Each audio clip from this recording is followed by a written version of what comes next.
आप लोगों के पेपर के मात्र 2 दिन बचे हुए हैं और ये समय सिर्फ डरने का नहीं बल्कि आपने जो पूरे वर्ष तैयारियां की है उसे आत्मविश्वास और रणनीति के साथ पेपर देने का समय है। आपने जो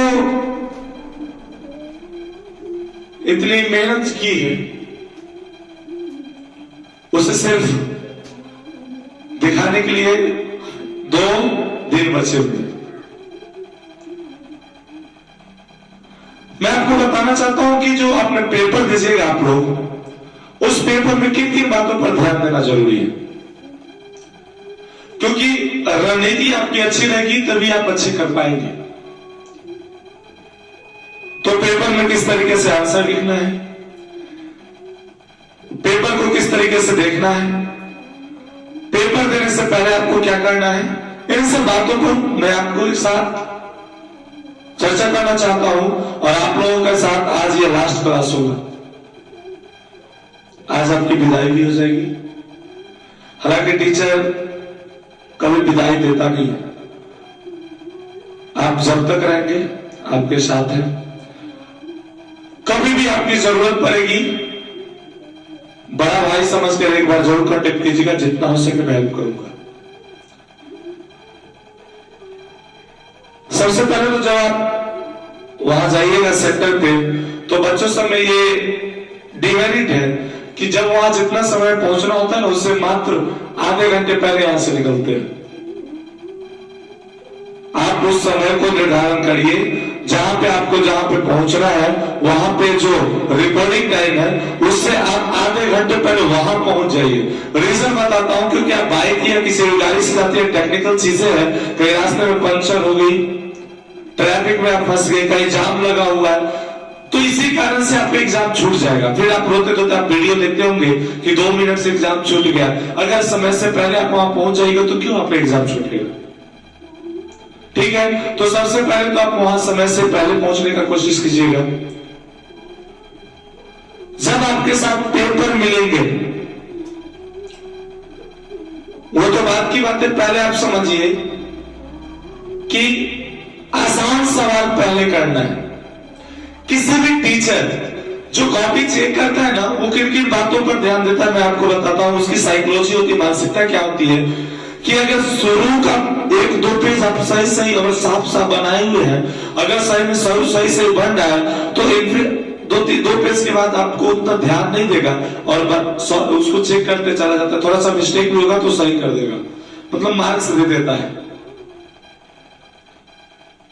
लेकिन आप शुरू में ही कचरा कर दीजिएगा और बाद में सही बनाइएगा तो मार्क्स नहीं देता है। उसकी मानसिकता आपके नजर में नीचे हो जाएगी, उनका कॉन्फिडेंस आपके ऊपर घट जाएगा।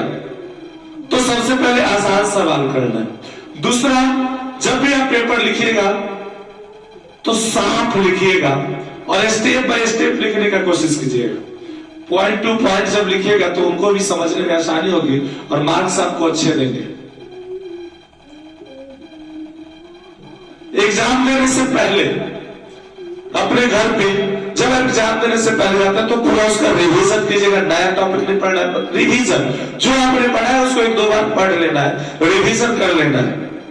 मैथ्स में प्रैक्टिस करने दी, जो क्वेश्चंस वगैरह है जो आपको लगता है कि ये सब क्वेश्चन आने वाले या जो यहाँ पे पढ़ाया गया है उसको एक बार जो लगता है, जो आप लोगों को लगता है कि पढ़े हुए लेकिन थोड़ी सी उसमें दिक्कत आई, उसको क्या करना है, रिवीजन प्रैक्टिस कर लेना है, 1-2 बार सॉल्व कर लेना है। और सबसे एग्जाम हॉल में दिक्कत होता है कि बच्चे साल भर क्या करते हैं पता नहीं, लेकिन एग्जाम से पहले रात भर जग के पढ़ रहे।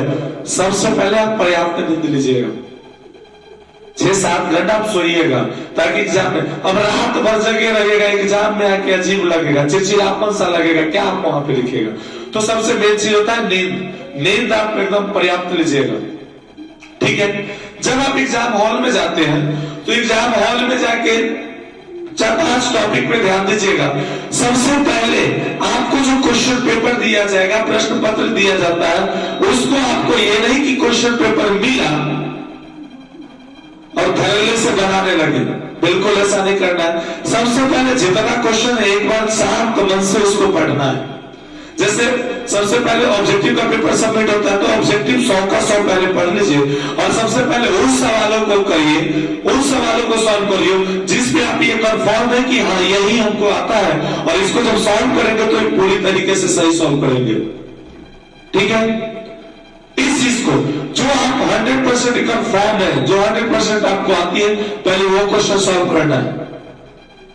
ठीक है, फिर धीरे धीरे आपको सॉल्व होते चले जाएंगे। इजी क्वेश्चन को पहले सॉल्व करना है, सबसे पहले क्वेश्चन को पढ़ना है, दूसरा इजी क्वेश्चन को सॉल्व करना। और इजी क्वेश्चन कौन सा होता है? जो आपको आती है, 100% आती है, वो इजी क्वेश्चन से। ठीक है, तो इजी क्वेश्चन को पहले सॉल्व करना है। थर्ड चीज आपको ध्यान इस चीज को देना है कि टाइम मैनेजमेंट आपकी सही होनी चाहिए। ऐसा ना कि क्वेश्चन आता है उसको सॉल्व करने लगे और समय आपका खत्म हो गया, पता नहीं चला। तो आपको टाइम मैनेजमेंट सही होनी चाहिए कि हाँ इतने समय में इतने क्वेश्चन को सॉल्व कर लेंगे। जैसे अगर 1 घंटा में 50 ऑब्जेक्टिव बना ले, तो इस समय को ध्यान में रखते हुए चलना है कि हाँ 1 मिनट में एक क्वेश्चन को सॉल्व कर ही लेना है। ठीक है, तो टाइम मैनेजमेंट। सब्जेक्टिव जब आप क्वेश्चन लिखिएगा तो उसमें क्लियर लिखिएगा, साफ स्पष्ट, ये नहीं कि लिखे काट दिए जैसे आप लोग रफ पेपर में लिखते हैं, ऐसा नहीं करना है। क्लियर लिखना है, साफ। ठीक है, और स्पष्ट लिखना है, पॉइंट टू पॉइंट। स्पष्ट लिखिएगा तो उसको समझ, ऐसा नहीं कि एक ही स्टेप को 2 बार 3 बार लिख रहे हैं। Point two point, step by step लिखिएगा और साफ लिखिएगा, तो कॉपी जो चेक करेंगे वो भी आपसे ज्यादा प्रभावित होगा, मार्क्स देने में उनको कोई दिक्कतें नहीं आएगी। वो आपके प्रति मार्क्स काटने की भावना से नहीं देखेंगे आपके क्वेश्चन पेपर्स को। फालतू का कोई ज्यादा पॉइंट नहीं लिखेगा।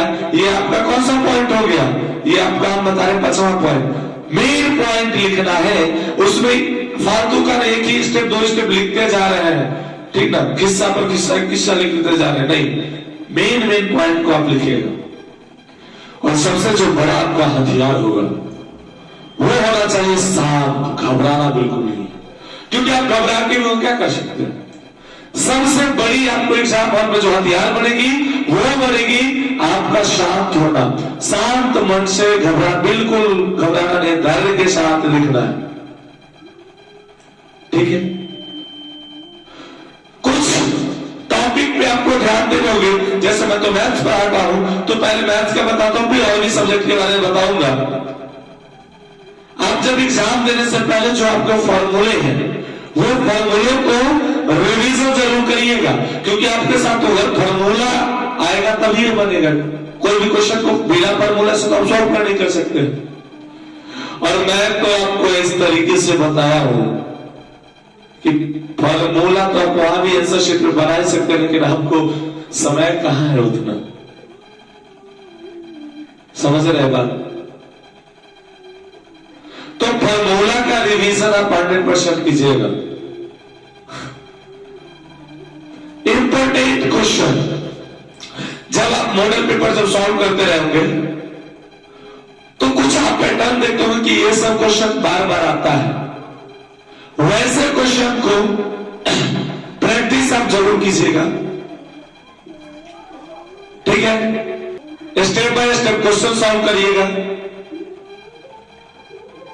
और ग्राफ आपको एक ग्राफ आएगा ही आएगा, तो ग्राफ को भी ध्यान में रखते हुए ग्राफ तो आपको सॉल्व करना ही है। और किस तरीके से ग्राफ पूछा जाता है आपको क्लास में हमने बताया। अगर आप ऑनलाइन, अगर आप जो लोग देख रहे हैं उनको भी हमारे वीडियो में बताया गया होगा कि इस टाइप के क्वेश्चन ग्राफ जो है पूछा जाता है। अदर सब्जेक्ट में जो डायग्राम हो गया, male reproductive organ, female reproductive organ, और इसका हार्ट का हो गया, न्यूरॉन हो गया, ये सब को आप प्रैक्टिस कर लीजिए डायग्राम वगैरह। अदर सब्जेक्ट में थ्योरेटिकल में बता दूं तो जो इंपॉर्टेंट डिफिनेशन होते हैं, महत्वपूर्ण परिभाषा, ये सब चीजों को आपको बेहतरीन ढंग से 1 बार 2 बार पढ़ लेना है, समझ लेना है। जो मैंने क्लास में शॉर्ट नोट्स बनवाए थे, बड़े बड़े परिभाषा को शॉर्ट 1-2 लाइन में सॉल्व कर दिया था। जो आपको 1-2 लाइन का परिभाषा था, डेफिनेशन था, उसको 2 से 3 शब्दों में हमने बता दिया था कि इस तरीके का अगर ये टॉपिक याद होगा तो आप परिभाषा बढ़ा चढ़ा के भी लिख सकते हैं। तो शॉर्ट नोट आपको देख लेना है और बेहतरीन ढंग से देख लेना है, ठीक है। जैसे हिस्ट्री हो गई, तो इस समय जो महत्वपूर्ण डेट है, इंपोर्टेंट डेट्स वगैरह, जो कीवर्ड है, ये सब चीजों को भी बेहतरीन ढंग से आपको देख लेना है, समझ लेना है। ये सब चीजें जब आप करके जाएंगे, संभावित प्रश्न जो होते हैं, जो कि ये आशा थी कि आएगा ही आएगा, संभावना जिसकी रहती आने की, ठीक है ना। जैसे एक मैथ में मैं बता दूं कि कुछ क्वेश्चन होते जो आना ही आना, जैसे यूक्लिड, उससे आना ही आना यूक्लिड पर से आपको रूट 2 हो गया, चाहे 3 रूट 2 हो गया, 3 जो रूट 2 हो गया, ये सब को सिद्ध करना अपरिमेय है।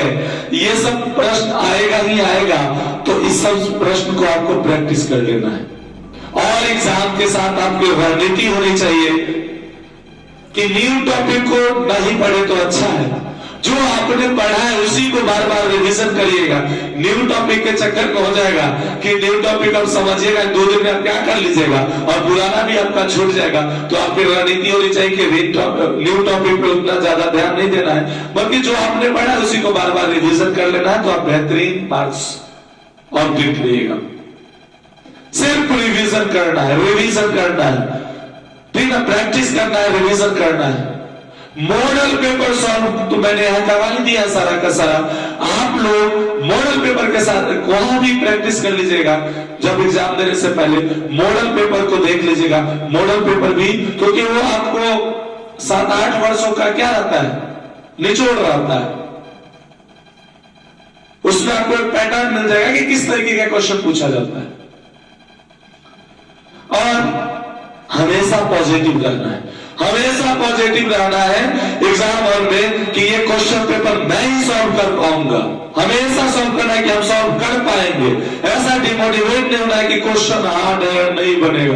आप डिमोटिवेट होइएगा, नेगेटिव आपकी सोच होगी, आपकी नेगेटिव थिंकिंग, नकारात्मक सोच होगी, आप वही फेल हो जाइएगा।